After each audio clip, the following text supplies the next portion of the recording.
Olá você telespectadora, olá você telespectador daqui da Cultura Litoral.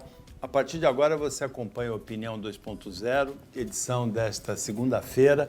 Vão analisar as notícias, os acontecimentos com você, o cientista político Marcelo de Giuseppe, que é diretor do Instituto Brasileiro de Estudos Sociais, Política e Estatística, IBESP, e o Rodrigo Marçaioli, que é advogado. A gente vai começar conversando com o Marcelo de Giuseppe. Nós temos 2 dias seguidos sem registro de mortes aqui na Baixada Santista e o 5º dia seguido com a média móvel de mortes abaixo de 300 no Brasil. Já dá para a gente celebrar, já dá para a gente entender que está virando essa página graças à vacinação, Marcelo? Boa tarde. Boa tarde, Paulo, Rodrigo, boa tarde a todos os telespectadores. Eu fico muito feliz, eu começo a ficar mais animado, mas algo no fundo me deixa muito preocupado. Eu hoje, como de costume, trabalhei um pouco nos números da cidade serrana e a gente percebe que está retomando lá, né? Então a gente tem, comparando a média depois da vacinação com a média anterior à vacinação, ela está parecida, o número de casos cresceu, então sinceramente, a gente não sabe quando vai terminar. O que a gente percebe é que, pelo menos, eu acho que o recado que vem das autoridades é um recado muito tranquilo, assim, né? A gente começa a perceber carnavais que vão já todo amando o carnaval. Eu entendo, ou eles têm muita informação e sentem-se seguros em liberar, começar a liberar um pouco mais a população, tirar máscara, tudo isso por causa da vacinação, ou eles não estão muito preocupados com isso, estão preocupados realmente com a eleição de 2022, e aí a gente só vai saber isso lá para março, e março é um mês que me assusta muito, né? Março de 2020 começou, 2021 apertou, março de 2022 a gente precisa ter muita atenção a esse dado. Vamos focar energia positiva em março, né, Rodrigo? Mas o Marcelo tem razão, o estádio 100% de lotação, já no estado de São Paulo, sexta-feira, zarpou daqui do Porto de Santos o primeiro navio de cruzeiros, o MSC Preciosa, o primeiro dessa temporada, né? A vida vai voltando ao normal. Paulo, ela começa a voltar ao normal, mas eu comungo também do Marcelo de uma certa cautela. E repito o que eu falei de manhã na rádio. Eu acho que a questão científica ainda tem o que evoluir. Por quê? Eu acho que essa vacina não é aquela 100% que vai dar tranquilidade para toda a população mundial a não ter mais nenhuma intercorrência de Covid, para ser tratada como uma gripe normal, como nós tratamos corriqueiramente. Eu acredito que essa vacinação vai ser anual, não vai ficar mais restrita só 2 doses, no máximo 3, vai ser recorrente, e eu acredito que o coquetel, os elementos dessa vacina ainda vão ser aperfeiçoados, nós vamos ter uma vacina mais efetiva. Ver ontem, por exemplo, o estádio da Vila Belmiro lotado me causa um pouco de preocupação, porque pode não ter óbito, mas a contaminação continua ocorrendo. Agora, se as cepas das doenças e a ciência em paralelo conseguirem elaborar um coquetel para essas vacinas novas, no sentido de que os efeitos passem bem suaves, como uma gripe normal, não evoluindo para quadros mais complexos que não afogam o sistema de saúde, aí sim, talvez nós tenhamos uma tranquilidade maior para fazer a liberação. Enquanto isso, nós vamos viver de comemorações pontuais, como essa, 2 dias sem nenhuma morte. É uma conquista, perto que nós já vimos, até 3.000 mortes num dia? Mas ainda não suficiente para dar um conforto e uma tranquilidade. Por mais que tentemos voltar a um patamar normal, eu acho que muita coisa ainda acontece, muita coisa tem que evoluir. Não só no aspecto científico, mas também no aspecto de conscientização da população de uma maneira geral. Na verdade, os pesquisadores, a indústria farmacêutica trabalharam muito sob pressão para obter a vacina e um ou outro tratamento que começa a ser experimentado, um antiviral. De agora em diante, a gente pode esperar isso também. Além da vacinação, das vacinas já existentes, terem acuado um pouco o vírus, diminuído a incidência, diminuído a contaminação, diminuído a gravidade dos casos, vão aparecer tratamentos, vão aparecer novas vacinas e a perspectiva começa a ser melhor, como muitas coisas indicam. Daqui a pouco, no Porto de Santos, começa uma reunião, transportadoras e caminhoneiros, vai ser às 2 horas da tarde, daqui a pouquinho. no sindicato, no Sintraport, Sindicato dos Trabalhadores Portuários. Santos foi o último reduto, Rodrigo, da greve dos caminhoneiros, e ela pode terminar hoje em Santos também, se eles chegarem a acordo quanto ao reajuste dos fretes, é um ponto importante, mas outro ponto, eu não chego nem a entender, porque é lei, as transportadoras e os empregadores, os donos das cargas pagarem o pedágio.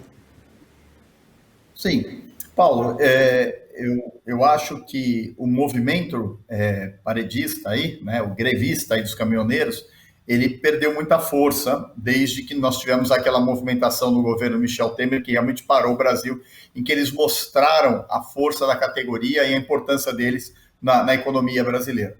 Essas novas greves têm sido suscitadas, algumas realizadas, outras não, por muitas vezes acabam caindo na mesmice. E a credibilidade, o apoio da população, que é fundamental para o êxito da greve, você não tem. Então, por exemplo, você fazer o pleito aí do custo do combustível é uma melhor estrada, você pode, mas a questão do pedágio é inviável, não tem nada a ver com o movimento, com greve por conta disso. Até porque no estado de São Paulo essa regra não se aplicaria, porque você tem pedágios, ainda que não baratos, mas em que você entrega um serviço de primeira linha. Nível mundial, é uma das melhores sistemas de locomoção rodoviária que você vai encontrar, é o sistema Anchieta Imigrantes, Bandeirantes, Anhanguera, os outros do estado de São Paulo. Lógico, saindo da cidade de São Paulo, o problema é outro, mas aí foge da esfera estadual, é uma questão federal.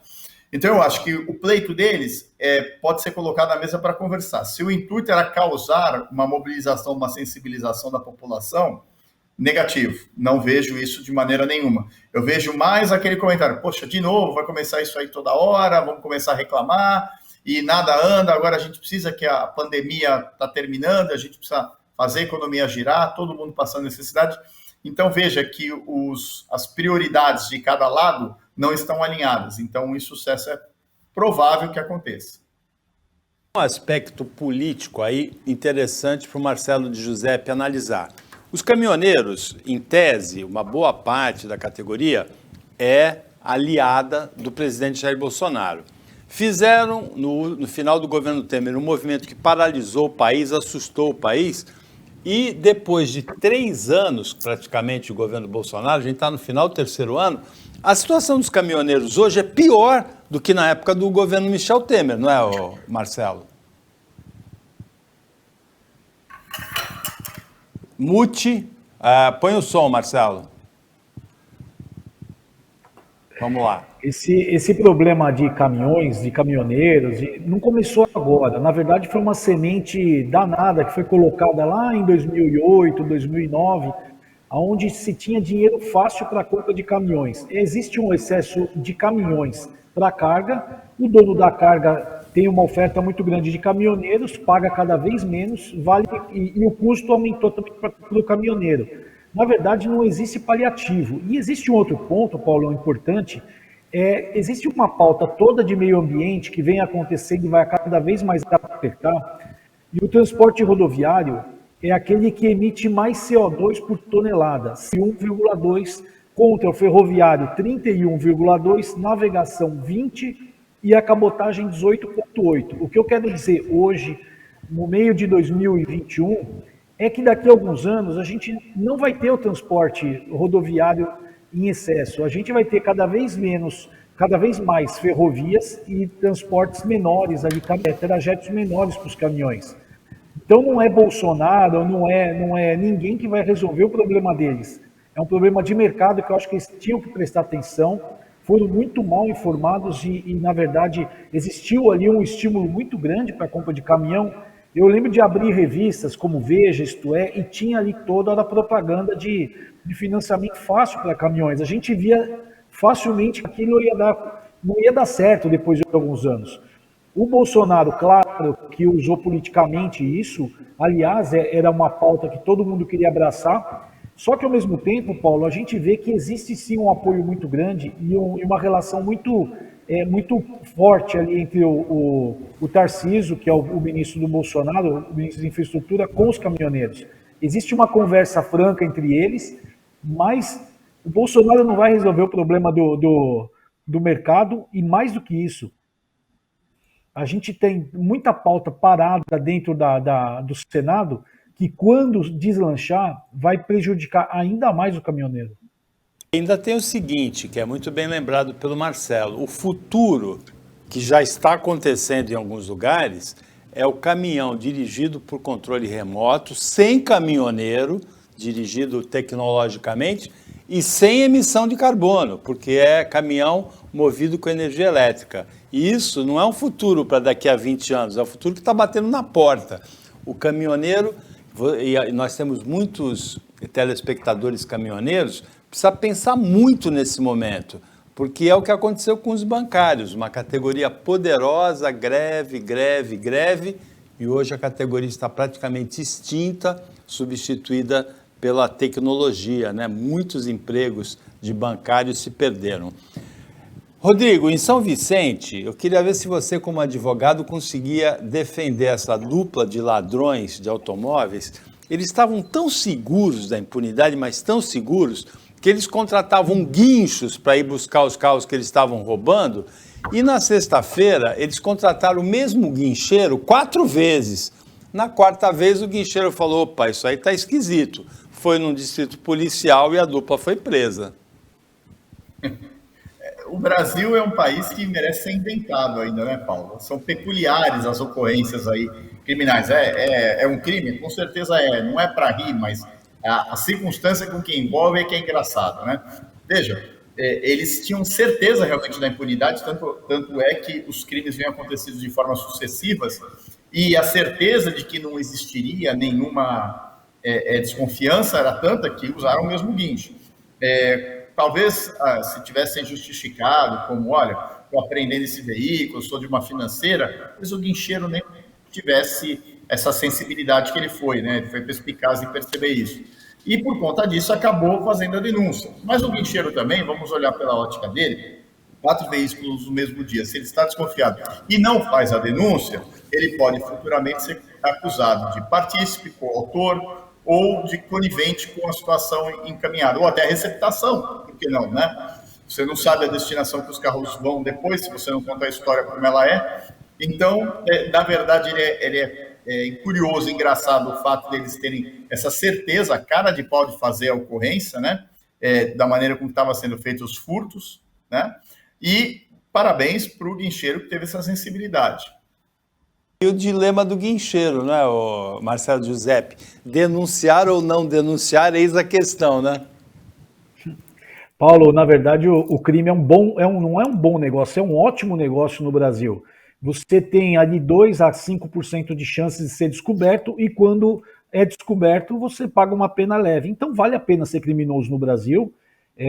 Quem está do lado de cá do balcão, que é honesto, que quer trabalhar, que paga imposto, vive acuado, e o que aconteceu com o guincheiro é o que a gente espera de todo brasileiro, né? Ter uma atitude correta, mas não vai acontecer nada com essas pessoas, Paulo. Eles vão ficar presos durante um tempo, vão sair, vão delinquir de novo, e assim segue o Brasil. E a gente espera há muitos anos que o custo do crime aumente muito, que todo mundo que cometa um crime não saia da prisão ou fique por muito tempo, mas a gente percebe que de eleição em eleição, as pessoas, o político se preocupa apenas com isso, não se preocupa com o dia a dia. Só que as redes sociais vêm cada vez mais cobrando o político, e o político, por isso, tenta aí de alguma forma calar, porque não gosta de trabalhar com gente perturbando o dia inteiro, reclamando, né?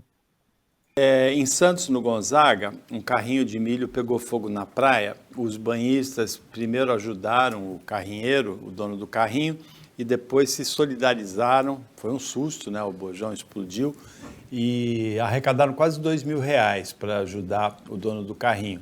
O carrinho tinha licença, não tinha licença, estava com as condições de segurança fiscalizadas, são outras questões. Agora, de qualquer maneira, uma solidariedade aí dos banhistas é tudo de bom.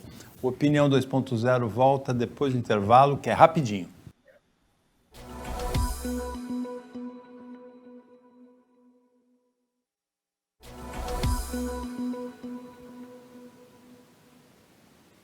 Voltando com a Opinião 2.0, você telespectadora, você telespectador, nesta segunda-feira, tem análises, comentários de dois craques do time daqui do Opinião 2.0, da Cultura Litoral, Marcelo de Giuseppe, que é cientista político, Rodrigo Marçaioli, que é advogado. Marcelo, uma praga asiática, um percevejo bonitinho, cor lilás, foi detectado em Santos. Na Ásia é considerado uma praga, aqui ele vai estar num outro ambiente, onde não deve ter o predador natural dele e pode representar prejuízos no futuro. Olhando assim, ele é até bonitinho, né, Marcelo? Bonitinho, mas ordinário, né, Paulo? Infelizmente, muita coisa hoje, a China, existe uma proteção e as organizações aí de saúde, a OMS, por exemplo, tem uma dificuldade incrível de tomar conta, Organização Internacional do Comércio, dificuldade de tomar conta da questão sanitária ali para entender o que acontece. Esses dias agora eu vi um navio da China soltando muitos pombos no oceano. A motivação a gente não sabe. O que a gente sabe é o que já foi feito, lembrando de Mao Tse Tung, né, de matar os predadores, ali acabou matando milhões de pessoas de fome. Então, são coisas que a China, se ela quer ser uma nação respeitada, se ela quer ter um crescimento sustentável, ela precisava jogar dentro das quatro linhas, coisa que a gente não vê acontecer. Se acontece alguma coisa aqui em Santos, se acontece alguma coisa no Brasil, na agricultura, ela tem que ser responsabilizada. Só que a gente percebe uma proteção muito grande dessas organizações internacionais com relação ao governo chinês. Esse percevejo, ele foi detectado em Santos por um fotógrafo, um biólogo que é fotógrafo, aí um outro biólogo especializado em insetos percebeu que era uma espécie não nativa do Brasil, que representa risco, e ele foi detectado em praças ali pertinho do porto. Ele deve ter vindo em contêineres, né, Rodrigo? Sim, Paulo. Fatalmente vem em algum porão de navio. Já a detecção de percevejos no ambiente portuário santista não é novidade, tá? Já tem visto algumas vezes, mas eles têm ficado restritos ou às mercadorias ou aos porões dos navios. Nesse caso, ele já saiu do ambiente naval e passou para a terra sentido onde você falou, nas praças perto, nas cercanias ali da onde está o Porto de Santos, o que demonstra uma certa preocupação. Agora, não sei se é do tempo do Marcelo Giuseppe nem do seu, mas quem melhor pode analisar isso é o Giliardi, né? Que ele tinha uma música que a pulga e o percevejo fizeram combinação, fizeram serenata debaixo do meu colchão, né? A pulga e o percevejo, né?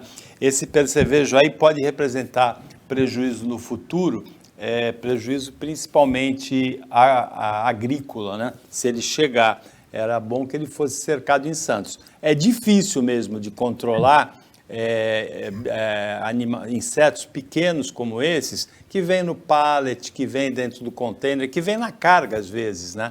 E acaba desembarcando e depois no futuro pode provocar prejuízo. Às vezes é pela água de lastro também, né? Tem um polvo que se radicou na Baía de Guanabara, não tem o predador dele, veio da Ásia também e acabou dizimando uma boa parte da flora da Baía de Guanabara por ele se reproduzir muito e não ter o predador natural dele.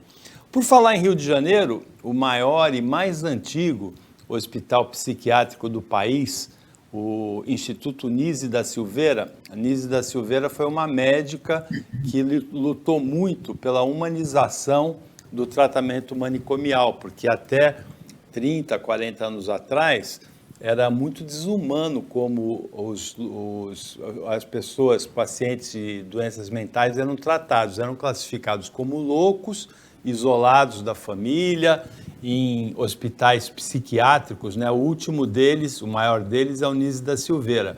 A terapêutica atual é de unidades residenciais terapêuticas, o tratamento mais individualizado, mais humanizado.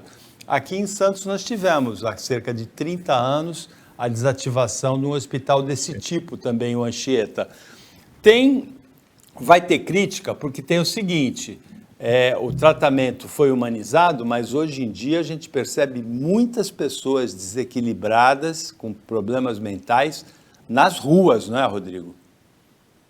Sim, o Paulo, primeiro de tudo é que, invariavelmente, falar dessa questão da desativação do complexo MISE, né, do hospital psiquiátrico, a minha primeira preocupação é que o fechamento da unidade, ainda não sei qual era a forma que eles estavam falando, não implique em diminuição de leitos, ainda que de forma mais humanizada e descentralizados nessas casas de repousos mais específicas, vamos colocar assim, que isso não implique numa menor quantidade de oferta diante da procura, porque aí entra no ponto que você falou. O aumento, o estresse, o novo ambiente social, as obrigações, as cobranças, o dia a dia dos relacionamentos humanos tem causado um número absurdo de internações psiquiátricas ou de doenças psiquiátricas, tal qual depressão, pânico, fobias e etc. Isso tudo, cedo ou tarde, conjugado com as drogas, acaba influenciando bastante no psique das pessoas. Então, é importante que você tenha isso. Agora, na questão histórica, eu acho que, além do que significou isso do Rio de Janeiro, nós nunca podemos deixar de lembrar em Santos do Anchieta, mérito da prefeita Thelma de Souza e do secretário Davi Capistrano, à época, que era o secretário de Saúde, porque aqui realmente era muito deprimente e triste como se tratavam os doentes psiquiátricos aqui na cidade de Santos, o que gerou uma imagem muito negativa da cidade. E da mesma forma com que a Thelma fechou, acabou gerando um positivismo nesse aspecto e uma referência como cuidar da saúde em todo o Brasil. É uma pena que realmente esse cuidado não atinja todos os pacientes de doenças mentais, né? Muitos estão nas ruas. Em Santos, um psiquiatra, o Catulo Magalhães, foi uma referência na época dessa luta antimanicomial que começou na Itália, mas que foi encampada aqui no Brasil, Marcelo. Paulo, esse é uma questão muito complicada e a gente percebe primeiro, né? Houve um aumento muito grande de remédios para a questão psiquiátrica, né?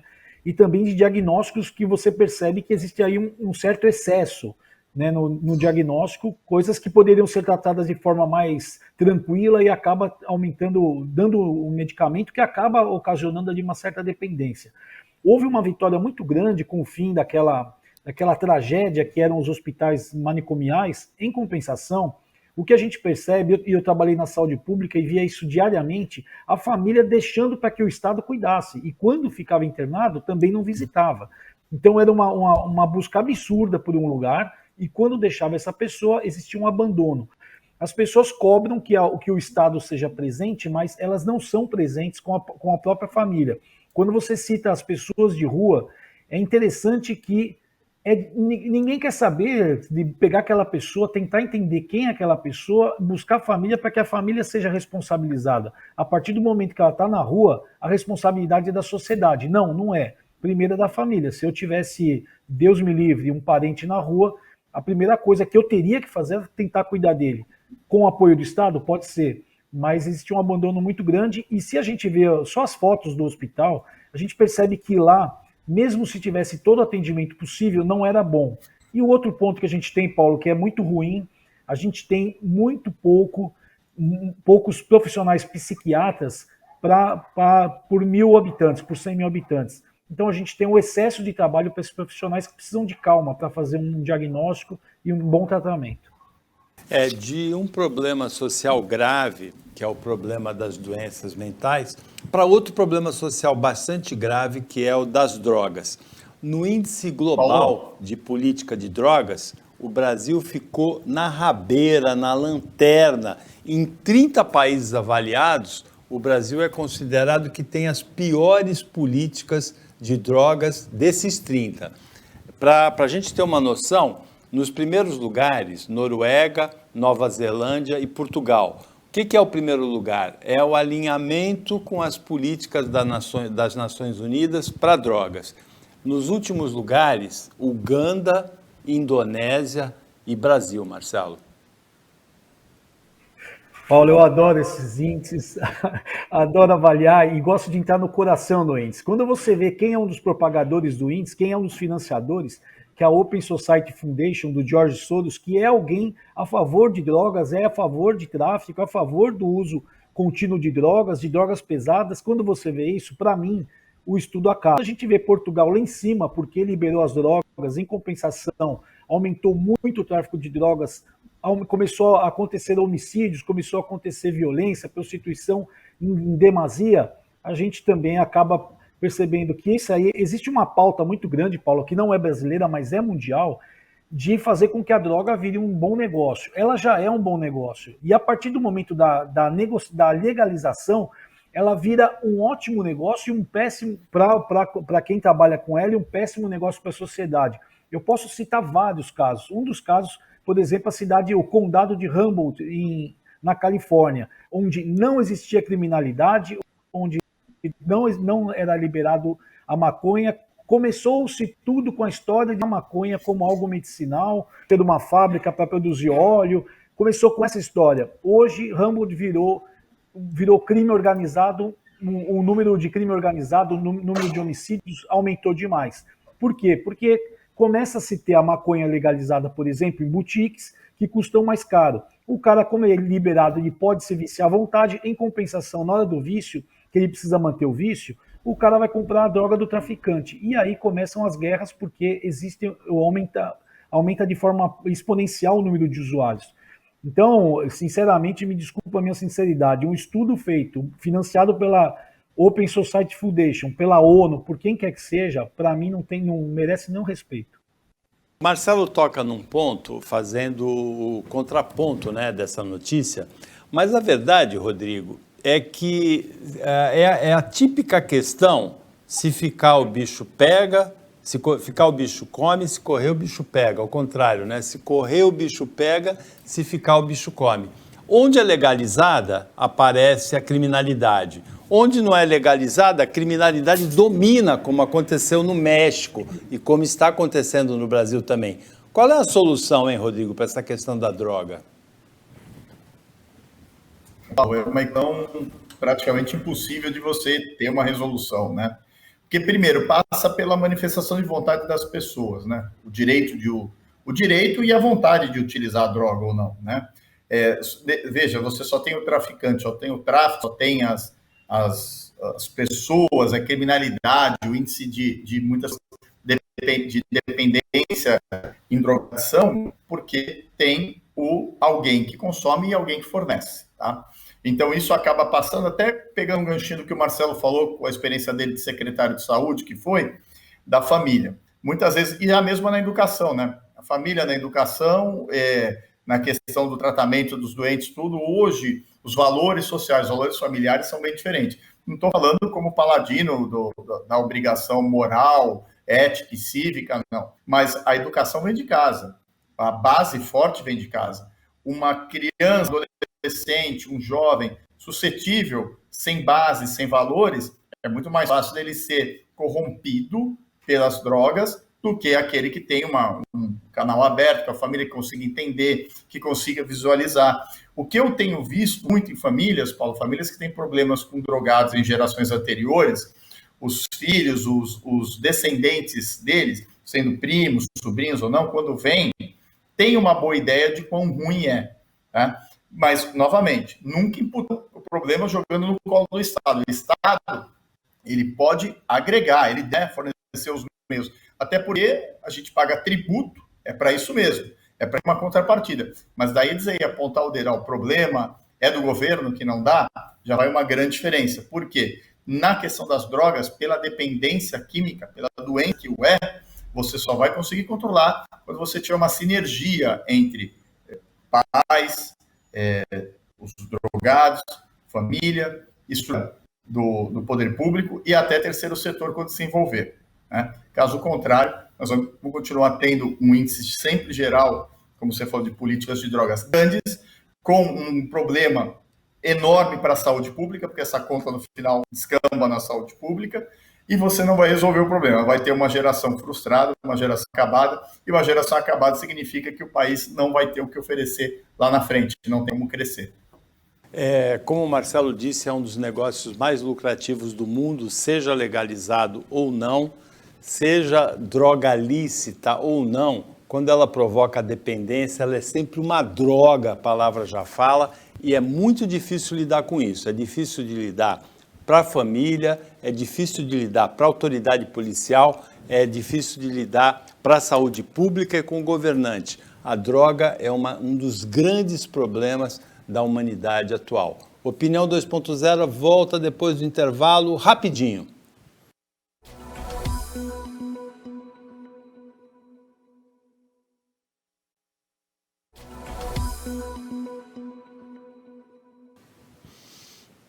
Voltando com a Opinião 2.0, agora é o último bloco. O Rodrigo Marçaioli, advogado, o Marcelo de Giuseppe, cientista político, diretor do IBESP, estão analisando as notícias com você.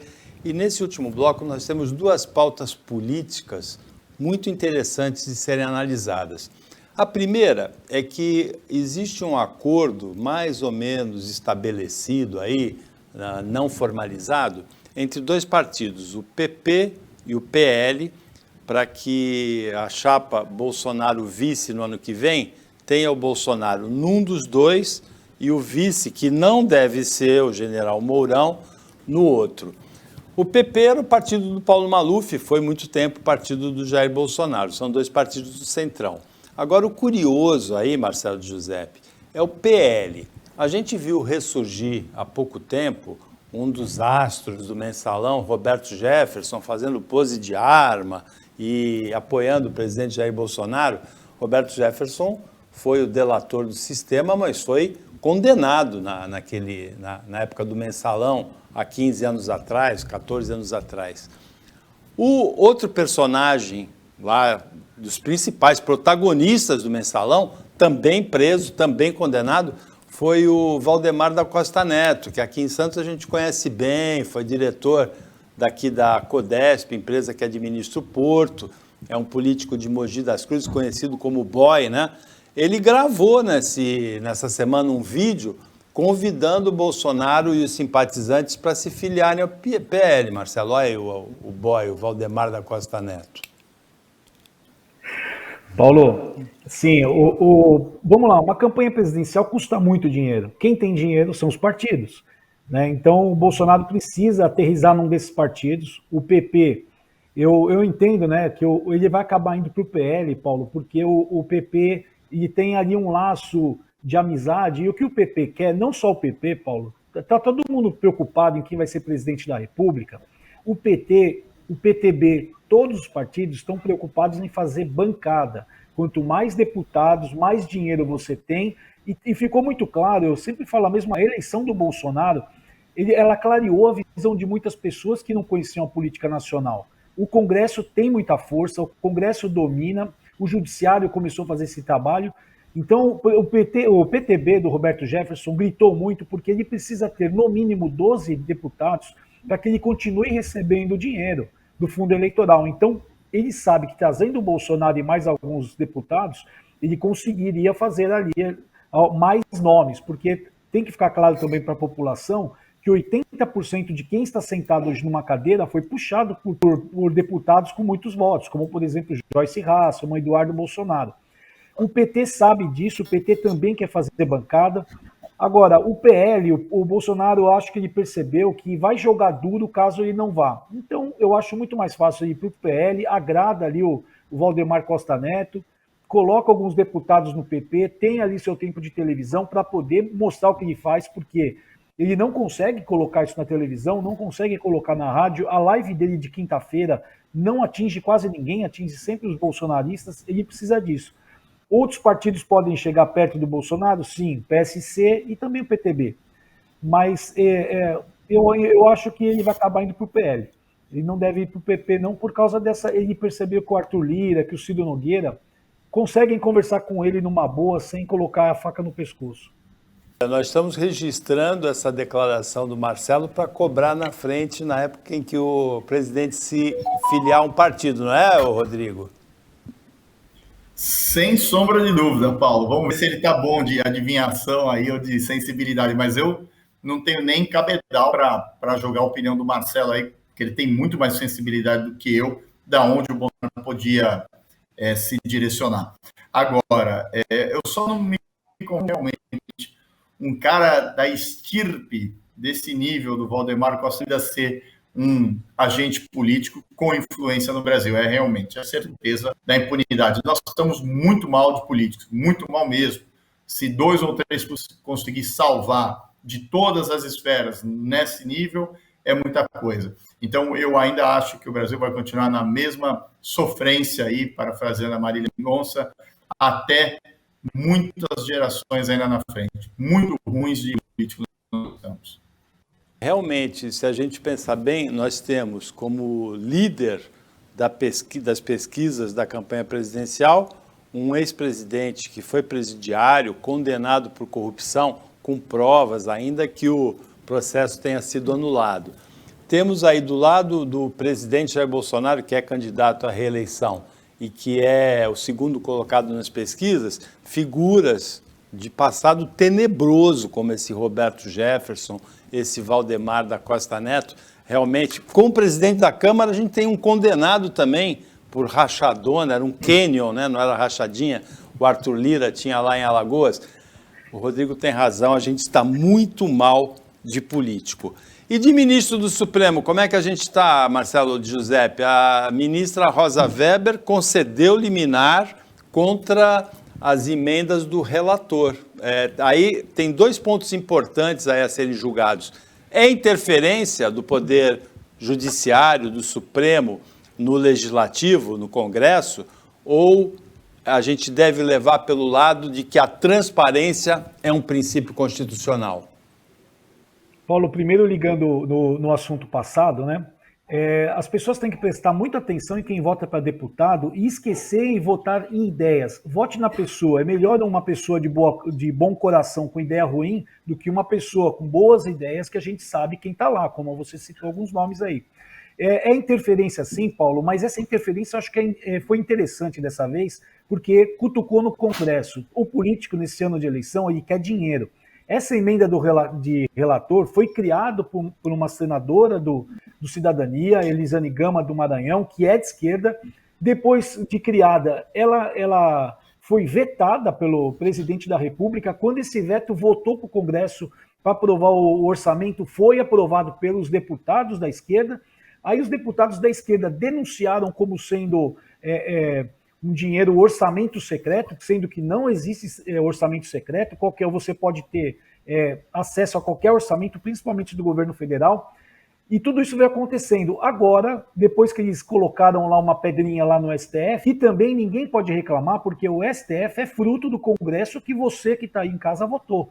Então, se o STF é ruim, é culpa tua também. Ah, mas eu não votei nesses deputados que estão lá. Ok, mas assim, você de repente ajudou, não prestando atenção em quem você ia votar. Às vezes você vai votar num nome que vai puxar alguém que é muito... Esses personagens, Paulo, o Valdemar Costa Neto, o que ele faz? Ele coloca os puxadores de voto ali na frente dele, fica quietinho, ele nem pede voto, ele é alçado porque ele sabe que ele vai ter ali os 30 mil, 40 mil votos dele. Agora, dessa vez, Paulo, eu acho que a gente vai ter uma novela ainda interessante. Por quê? O fato de tirar dinheiro dos políticos no ano eleitoral, onde ele tem a vontade de ir lá no prefeito de uma cidade pequena e dar o dinheiro para inaugurar uma obra, ele não vai conseguir. Por isso que a gente viu ali um grande inimigo do Bolsonaro, que é o vice-presidente da Câmara, o Marcelo Ramos do Amazonas, batendo forte no STF. Então, de repente, quem sabe essa animosidade não é por bem. Eu duvido, porque Brasília é uma ilha, eles se conversam e esquece que existe o povo. Mas vai que acontece alguma coisa boa. Marcelo, você lembrou bem, o Tiririca é produto da engenharia política do Valdemar da Costa Neto, não é? Do PL? Exatamente. Eles ficam são muito inteligentes, eles ficam prestando atenção nas celebridades. Então, quando você pega alguém que, por exemplo, o jogador de vôlei, que era conhecido, claro, um campeão olímpico, de repente ele ficou muito famoso. Vários partidos foram atrás dele. Por quê? Esse cara vai ter lá seus 300, 400 mil votos, 1 milhão de votos, e me puxa. Então, a gente fica achando que a política ela é feita gritando, brigando. Não, não é. Ela é feita dentro de uma sala, ela é decidida tomando um cafezinho. E essas pessoas lá, não vou dizer que são muito mais inteligentes que a gente, mas eles sabem jogar o jogo. E a gente teve agora, há uma semana atrás, Paulo, uma reunião de José Dirceu com as pessoas do PSDB. Percebe? Então, quando você fala, não é possível, eles são inimigos. Não, não são inimigos. Todos têm um projeto. todos sentam junto, vamos ver qual é o melhor projeto para todos dar bem. E aí a gente fica cobrando, por isso que eu falo, a gente tem que cobrar de quem tem culpa. E às vezes a gente fica cobrando de muita gente e não foca nos culpados. De repente vai aparecer aí até uma união do Lula com o Geraldo Alckmin, né? Até um tempo atrás seria impensável, mas hoje é viável. Com quem que a ministra Rosa Weber toma cafezinho, hein, Rodrigo?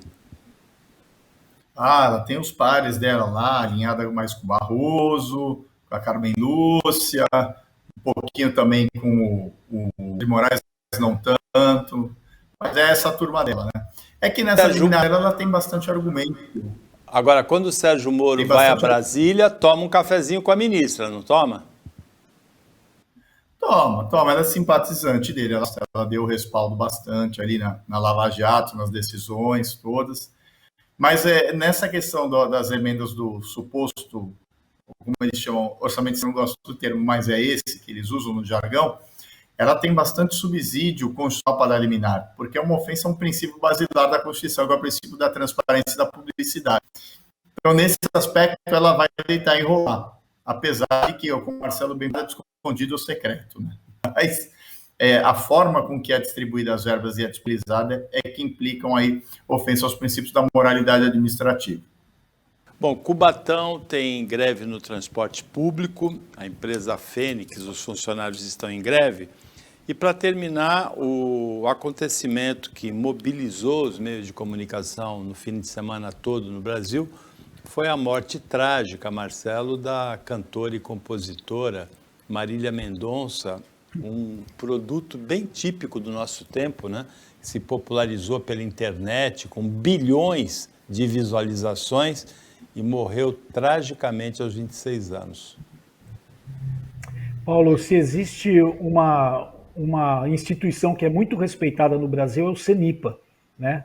E a gente espera que haja ali uma investigação, porque é muito estranho. Eu não ando de avião, só ando quando sou obrigado, e jamais andaria num avião pequeno. A gente vê que tem um número muito grande de acidentes. Agora, a motivação é muito importante para que isso não se repita futuramente, né? Então, eu confio muito nas investigações do CENIPA, fico com dor no coração pelo filho dela, né? E também por ela, muito nova. Ela não fazia o meu estilo de música assim, mas ela tinha muitos fãs e me pareceu uma pessoa muito simpática e muito carinhosa com todos, né? Então, eu espero realmente que haja uma investigação, porque tem muitas empresas de táxi aéreo e, de repente, elas, por economia, não estão trabalhando direito, não estão dando folga para os seus pilotos. O que está acontecendo? Precisa ter muita atenção nisso. A Marília Mendonça, ela era uma letrista com características atuais do empoderamento da mulher, e isso foi muito marcante na carreira dela. Caetano Veloso disse ontem que ela era a roqueira da sofrência, o que é um baita de um exagero, né? Chamar de roqueira. Agora, tem uma coisa, Rodrigo. Se a Marília Mendonça cantasse em inglês, ela teria sido sucesso mundial. Fatalmente, principalmente no country americano, né? Talvez ela fizesse, porque lá no country americano tem muita sofrência também nessa forma. A tristeza que é o que eu falei de manhã, e eu vou aproveitar o gancho do Marcelo, é o filho, né? A família doída com tenridade, aí 26 anos, muito pouco. Muitas vezes a agente acaba exigindo essa mobilidade, às vezes não com toda a segurança, mas o dinheiro acaba falando mais alto dessa locomoção, nesses tipos de aviões e etc. Mas eu acho que aí o negócio não me parece que o problema seja o avião, mas sim uma ausência de sinalização na aproximação do aeroporto. Já localizaram aí o rompimento de um fio de alta tensão. É o que a gente vê ali no litoral sul, o Marcelo vai saber bem lá para Peruíbe, Itanhaém, Itariri, que tem aquelas bolinhas laranjas, amarelas nos fios que servem para sinalizar. Talvez nessa aproximação, pelo que consta até o momento, não tinha. Então, o piloto que é novo, que não está acostumado, que é um neófito lá em descer naquele aeroporto, ele acaba aí, muitas vezes, não tendo essas particularidades e peculiaridades, o que acaba acontecendo. Mas que tem que aguardar o resultado das investigações, sim.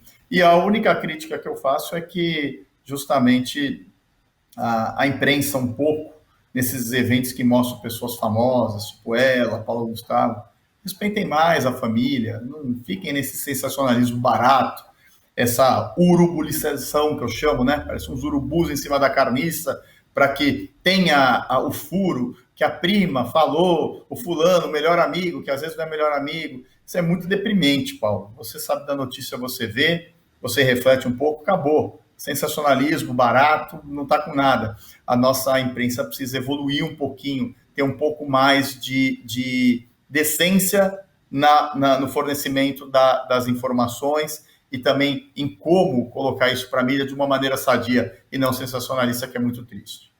Com isso, chegamos ao final do Opinião 2.0 desta segunda-feira, que teve o Marcelo Marçaioli, advogado, Marcelo de Giuseppe, cientista político, analisando as notícias com você, telespectadora, com você, telespectador. Agradecemos o trabalho da equipe técnica e de jornalismo do Sistema Costa Norte e agradecemos a você que acompanhou a gente em mais essa edição. Até amanhã, nesse mesmo horário de 15 para as 2, e uma ótima semana para você que você merece.